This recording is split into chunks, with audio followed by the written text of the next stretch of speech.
यह स्टोरी एक जिद्दी बेटे की है और पिता मजबूर। ये स्टोरी शुरू होती है जब मैं घर से गुस्से में बड़बड़ाते हुए निकल आया था और बस स्टैंड की तरफ आगे बढ़ने लगा। मैं मन ही मन सोच रहा था, पता नहीं कितने पैसे छुपा के रखे होंगे, लेकिन मेरे लिए एक बाइक तक नहीं ले सकते। अब मैं यहाँ से चला जाऊँगा और तब तक वापस नहीं आऊँगा जब तक मैं खुद के पैसे से बाइक नहीं ले लेता हूँ। इतना सोच ही रहा था, तभी मेरे पैर में मुझे कुछ चुभने का एहसास हुआ। नीचे देखा तो समझ आया कि जल्दीबाजी में पापा के जूते पहन आया हूँ। उन जूतों में कील उभरी हुई थी जो मेरे पैर में बार बार घाव किए जा रही थी। लेकिन उस समय मैं अधिक गुस्से में था तो मैं बड़बड़ाते हुए आगे बढ़ गया।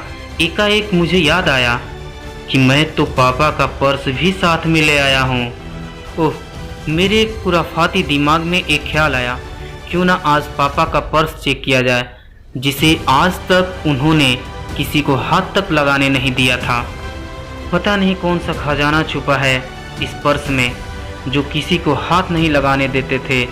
जब मैंने पापा का वह पुराना पर्स खोलकर देखा तो उसमें पैसे तो नहीं मिले, लेकिन पैसों की जगह पर एक डायरी रखी हुई थी। तब मैंने सोचा, ओह, तो यहाँ खजाना छुपा रखा है। मैं समझ रहा था कि यहाँ पापा ने लिखा होगा कि किससे कितने पैसे लेने हैं और किसको कितने पैसे दिए हैं, लेकिन मैं गलत था। डायरी में जो लिखा था उसे पढ़ने के बाद मेरे चेहरे पर जो एक्सप्रेशन थे वह गायब हो चुके थे, क्योंकि डायरी में वैसा कुछ नहीं था जैसा मैं सोच रहा था। वहाँ पर उन पैसों का हिसाब लिखा हुआ था जो अलग अलग कामों के लिए अलग अलग लोगों से उधार लिए हुए थे। 50,000 बेटे के कंप्यूटर के लिए यह वही कंप्यूटर था जिसे मैं आज तक यूज कर रहा हूँ, लेकिन मुझे यह पता नहीं था कि उस कंप्यूटर को खरीदने के लिए पैसे कहाँ से आए थे। लेकिन आज पता चल रहा है। मुझे आज भी याद है जब मैंने पहली बार कैमरे के लिए ज़िद की थी तो मेरे पापा ने मुझे 2 हफ्ते बाद मेरे बर्थडे पर ला कर दिया था, जिसे देखकर मैं बहुत खुश हुआ था। और मुझे खुश देखकर मुझसे कहीं ज़्यादा अगर कोई खुश था तो वह मेरे पापा थे। अब मेरे चेहरे पर गुस्सा एकदम गायब हो चुका था। जब मैंने आगे का पन्ना पलटा तो वहाँ पर कुछ विशेष इच्छाएं लिखी हुई थी। पहली जो विश थी उसमें जो लिखा हुआ था, अच्छे जूते पहनाना। यह बात मेरी कुछ समझ नहीं आई। तभी मेरा पाँव अचानक सड़क पर भरे हुए पानी में जा पड़ा और तभी मेरे पाँव में कुछ गीलीपन होने का एहसास हुआ। जब मैंने जूता उतार कर देखा तो उसका तला टूटा हुआ था। यह देखकर मुझे डायरी में लिखी हुई बातें याद आ गई।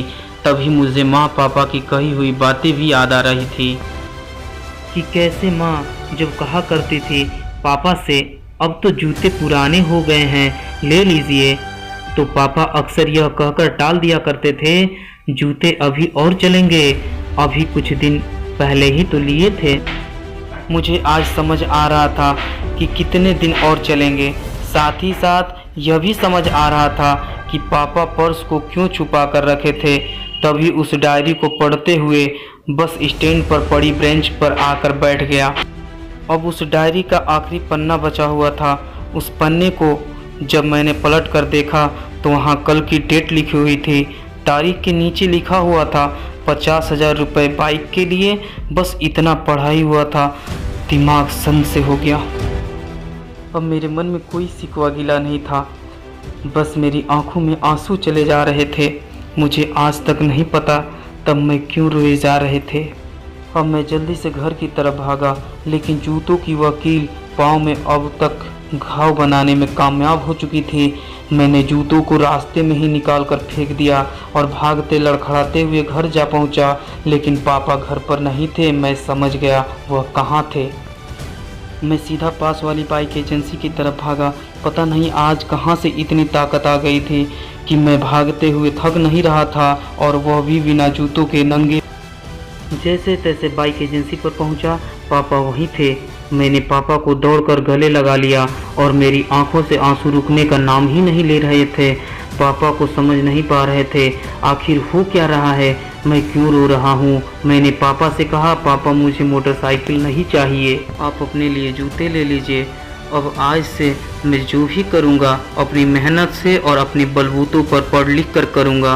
वीडियो बनाते हुए आज मेरी भी आंखें नम हुई हैं। मैं आज आपसे कहना चाहता हूँ, ठीक ऐसे ही मेरे पिता हैं, हमारे पिता होते हैं। वह अक्सर देखते हैं कि हम अपनी माँ से हर बात शेयर करते हैं और माँ भी इसके बदले में हमें बहुत प्यार देती है। लेकिन एक शख्स ऐसा भी होता है जो तुम्हें छुपकर प्यार करता है, वह होते हैं हमारे पिता। यह परिवार में एकमात्र ऐसा व्यक्ति होते हैं जो हमारे पिता होते हैं। पिता एक ऐसा शख्स है जो छुपकर प्यार करता है, खुद की इच्छाओं को मारकर बच्चों के लिए सपने देखता है और अपनी खुशी में ही खुश हो जाता है। मुझे नहीं पता कि आप अपने पेरेंट्स की इज्जत करते हो या नहीं, लेकिन अगर आपके पास पेरेंट्स हैं तो आप बहुत खुश हैं, बहुत खुश नसीब हैं, क्योंकि इस दुनिया में बहुत से लोग ऐसे भी हैं जो अपने पेरेंट्स का प्यार नसीब नहीं है और प्यार कभी मिलता भी नहीं है। मुझे नहीं पता कि ये आपको वीडियो पसंद आया है कि नहीं। अपने माँ के लिए तो बहुत लोग लिखते हैं, वीडियो बनाते हैं, शेयर करते हैं, लेकिन आपसे एक रिक्वेस्ट है, अपने पिता के लिए एक शेयर ज़रूर करें और अच्छा लगा हो तो कमेंट सेक्शन में जाके कमेंट करें और लोगों तक ये वीडियो को शेयर करें, अपने फैमिली में शेयर करें। धन्यवाद।